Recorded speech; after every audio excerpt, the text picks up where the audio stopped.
గారు ప్రజెంట్ చేసింది. దాని తర్వాత మన అపోజిషన్ పార్టీస్ ఒక్కొక్క పాయింట్ లేవనెత్తినప్పుడు చూస్తే ఏమైందంటే అసలు ఈ బిల్లు తేవాల్సిన అవసరం ఉన్నదా అనిపిస్తుంది.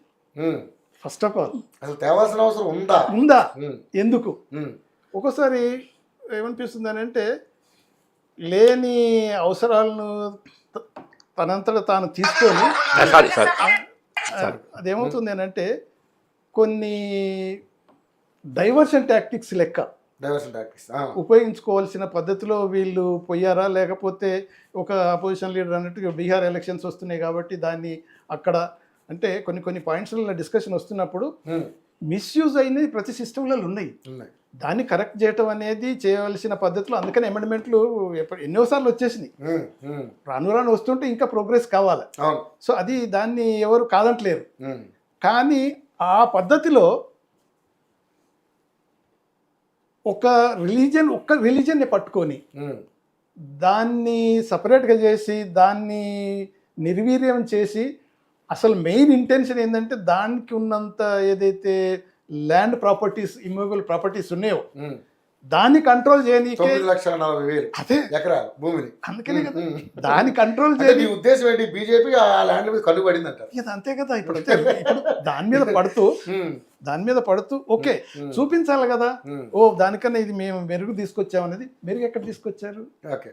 ఇప్పుడు అది religious what ever work board ఏదైతే ఎస్టాబ్లిష్ అయ్యి ఎలా అయితే వస్తున్నాయో దాంట్లో కొన్ని పాయింట్స్ చూస్తుంటే నాన్ ముస్లిమ్స్ను గవర్నింగ్ బోర్డులో పెట్టేసి తర్వాత సిఇఓ ఆయన నాన్ ముస్లిం పెట్టి కలెక్టర్ను కనుక ఫైనల్ అథారిటీ పెట్టేస్తే గవర్నమెంట్ అనుకుంటే ఇది నా ల్యాండ్, ఇది గవర్నమెంట్ ల్యాండ్ అని డిక్లేర్ చేశారనుకో అది ఫైనల్, అదే ఫైనల్ అంతే.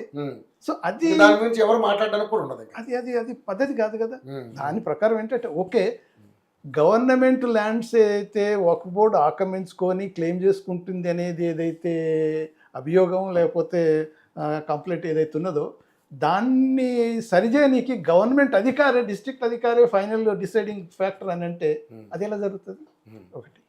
తర్వాత నాన్ ముస్లిమ్స్ను తీసుకుపోయి నామినేట్ చేసి అక్కడ బోర్డులో కూర్చోబెట్టి వాళ్ళు డిసైడ్ చేయటం అనేది మనం ఇప్పుడు తిరుపతి ఉంది దేవస్థానం ఉంది. ప్రతి దేవస్థానం ఏదైనా తీసుకోండి, మనం అలా చేయం కదా. ఒక ముస్లిం వాడు వచ్చి ఆ బోర్డులో కూర్చోబెట్టి మేనేజ్మెంట్ కమిటీలు ఉండే మనం ఎందుకు గతంలో జగన్మోహన్ రెడ్డి అధికారంలో ఉన్నప్పుడు ఇది క్రిస్టియన్స్ అందరూ కొన్ని పోస్టులో ఉన్నారని చెప్పి చాలా పెద్ద పెద్ద ఇష్యూస్ జరిగాయి, గొడవలే. తర్వాత కాన్స్టిట్యూషన్లో వాళ్ళకి ఇచ్చినట్టు ఇప్పుడు ఈరోజు క్రిస్టియానిటీ అయినా, ఇస్లాం అయినా, లేకపోతే జైనీస్ అయినా, బుద్ధిస్ట్ అయినా, ఎవరిదైనా వాళ్ళ కాన్స్టిట్యూషన్లో మనకు ఆర్టికల్ 14లో 25, 26లో వాళ్ళకు వెసులుబాటు కలిగించాం. దాన్ని మనం రెస్పెక్ట్ చేయకపోతే నేను ఇంటర్ఫియర్ అవుతాను, నేను డిసైడ్ చేసిందే నువ్వు ఫైనల్ అథారిటీ, ఇది గవర్నమెంట్ అనుకుంటే ఇదే అవుతుంది అనేది ఏదైతే ఉంటుందో అది కొద్దిగా ఇండైరెక్ట్గా ఎందుకు ఇది జరుగుతుంది అంటే అంత ప్రాపర్టీ కనిపిస్తుంది. నాకు తెలిసి భారత రైల్వేకి తర్వాత దీనికే ఉంది. దాని ఆదాయం ఎంత?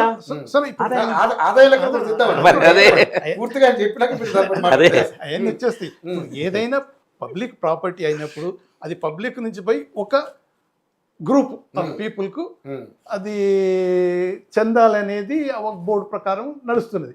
అది ప్రాపర్గా యూటిలైజేషన్ అవుతుందా, ఎందుకు కావట్లేదు, బోర్డు అని మనకు law of the land board అని ఉన్నాయి. గవర్నమెంట్ తలుచుకుంటే అధికారం వాళ్ళ చేతులు ఉన్నప్పుడు ఇటువంటి మిస్యూజ్ అని ఎన్నో ఇన్వెస్టిగేట్ చేసి ఎన్నో యాక్షన్ తీసుకోవచ్చు. అది కాదని కాదు. కాకపోతే గవర్నమెంట్ డిసైడ్ చేసి ఎవరిది ఇది నీది బోర్డు ఏమంటుంది. రేపు ఇప్పుడు మనకు గొడవలు జరుగుతున్నాయి కదా ఇక్కడ ల్యాండ్స్ ఏదైనా వచ్చి గవర్నమెంట్ వచ్చేసి ఒక బోర్డు ల్యాండ్ ఉందనుకో, ఇది గవర్నమెంట్ ల్యాండ్ నీది కాదు అనేది రాసేసిన కలెక్టర్, వాళ్ళు ఎవరికి పోయి చెప్పుకుంటారు? కలెక్టర్లకు అధికారం లేవండి. అవి సూపర్వైజే, ఓన్లీ సూపర్వైజ్. అధికారాలు వక్ఫ్ బోర్డే, అధికారాలు వక్ఫ్ బోర్డుకే ఉన్నాయి. కలెక్టర్ నేను మాట్లాడినాను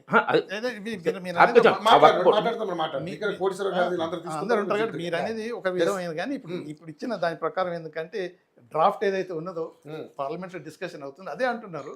ఇది ఫైనల్ అథారిటీ గవర్నమెంట్ ఆఫీసర్నే పెడితే ఆయనే డిసైడ్ చేసి వచ్చినప్పుడు ఆయనకు ఎగ్నెస్ట్ ఆయన డిసిషన్ తీసుకుంటాడా? తీసుకోడు. అదే కాకుండా ఇప్పుడు సెంట్రల్ గవర్నమెంట్ ఏం చేస్తుందంటే వాళ్ళు ఈ నామినేషన్ ఏవైతే ఉంటాయో బోర్డు మెంబర్స్ అంతా వాళ్ళు చేస్తారు.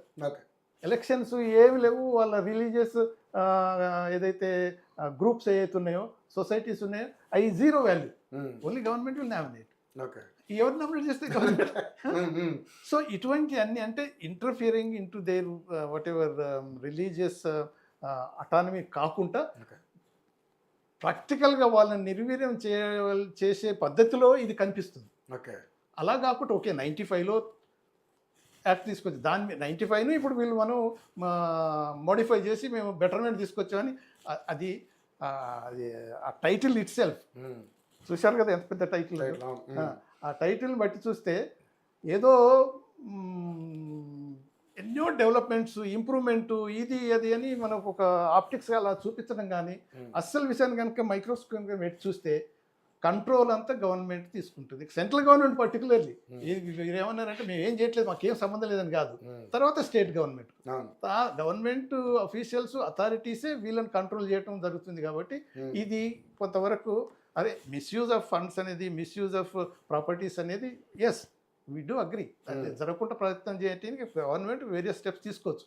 కానీ గవర్నమెంటే కంట్రోల్ చేస్తుంది అనేది మాత్రం అది ఫండమెంటల్ రైట్స్కు ఎగ్నెస్ట్, కాన్స్టిట్యూషన్కు ఎగ్నెస్ట్గానే కనిపిస్తుంది. ఓకే సార్, ముఖ్యంగా చూసుకుంటే మరి రేపు జరగబోయే పరిణామాలు ఏ విధంగా ఉండబోతుంది? ఎందుకంటే ఇప్పుడు నిజంగానే ఇప్పుడు ముస్లింలు అందరూ కూడా ఇప్పుడు సరే మీరంటే ఇప్పుడు ఇండియా కూటమిలో ఉన్నారు, మీరు కాంగ్రెస్ పార్టీ కాబట్టి సో డెఫినెట్లీ మీరు దీన్ని వ్యతిరేకిస్తారు. ఎందుకంటే మీకు ముస్లిమ్స్కి మధ్య సత్సంబంధాలు ఉన్నాయి, మీరు మైనార్టీ పార్టీ సపోర్ట్ చేసే పార్టీ కాబట్టి బ్రాండ్ చేసినా కానీ ఓకే ఒకటి ఈరోజు అదే పార్లమెంట్ డిస్కషన్కి వచ్చే పిన్నా అని చెప్పే టోర్స్లో ఈరోజు ముస్లిం మైనార్టీ చేసిన రేపు క్రిస్టియన్సీ జిజును ఏది వేణుగోపాల్ అటాక్ చేసి డైరెక్ట్గా నువ్వు క్రిస్టియనే కదా, ఎన్ని చర్చిలు కలబెట్టారు, ఎన్ని ధ్వంసం చేశారు, ఏమైనా మాట్లాడావా అన్నిటికీ వాళ్ళు మాట్లాడలే అంటే ఈరోజు ఒకటవుతుంది, రేపు రెండోది ఇంకోటి అవుతుంది. ఇప్పుడు రేపు సిక్కుల మీదకి వస్తుంది, లేకపోతే జైనిస్కి వస్తుంది, బుద్ధిస్టులకు వస్తుంది. అలా కాకుండా ఓకే ప్రతి మనది సెక్యులర్ కంట్రీ అన్నప్పుడు కాన్స్టిట్యూషన్ ప్రతి రిలీజన్కు ఒక ఏమంటారు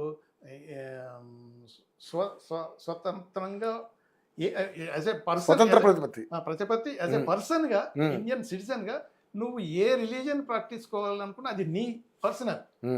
కానీ స్టేట్ ఇంటర్ఫియర్ అయ్యి నువ్వు ఇది చెయ్యి, ఇది చేయకూడదు, ఇది గవర్నమెంట్ కంట్రోల్ చేస్తుంది అనేది అయితే you're going against the constitution. కాబట్టి అందుకనే ఇప్పుడు ఇన్ ప్రిన్సిపల్ ఆఫ్ కోర్స్ ఇప్పుడు రాజ్యసభలో లోక్సభలో ఎంత డిస్కషన్ జరిగినా వాళ్ళకు మెజారిటీ కూటమి అంటే ఎన్డీఏ వాళ్ళ లీస్కంతా ఉన్నది కాబట్టి ఆ బిల్ పాస్ అయ్యి అది వచ్చేసి ఉండొచ్చు. కానీ దీని కాన్సిక్వెన్సెస్లో ఏమవుతుంది అంటే లేటర్ ఆన్ ఇంకా చాలా డ్యామేజ్ అవుతుంది.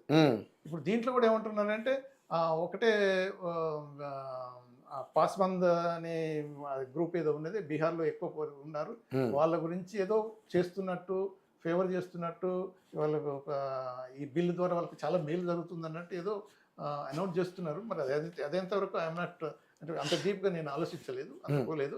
బట్ ఏదైనా కానీ డివైడ్ అండ్ రూల్ అనేది బ్రిటిష్ వాళ్ళు ఏదైతే ప్రాక్టికల్గా పాటించి వెళ్ళారో ఇప్పుడు మళ్ళీ అదే పద్ధతి కొనసాగే అవకాశం, అదే పద్ధతిలో వచ్చి అదే కాకుండా ప్రోగ్రెస్ కు వదిలిపెట్టేసి ప్రాబ్లమ్స్ కు దారి తీస్తూ డివైడ్ అండ్ రూల్ చేయటం, మేజర్ గా ఈ రిలీజియన్ మీదనే ఎక్కువ ఫోకస్ చేసి ఇది మన ఓట్ బ్యాంక్ పాలిటిక్స్ లెక్క చేస్తున్నట్టు మాత్రం చాలా వరకు కనిపిస్తుంది. అది బట్ ఇందులో ఓట్ బ్యాంక్ పాలిటిక్స్ అంశాలు ఎక్కువ ఉన్నాయంటారు. చాలా ఉంది, ఓట్ బ్యాంక్ పాలిటిక్స్ ఉన్నాయి కాబట్టి పోలరైజేషన్ సింపుల్ యాజ్ దట్.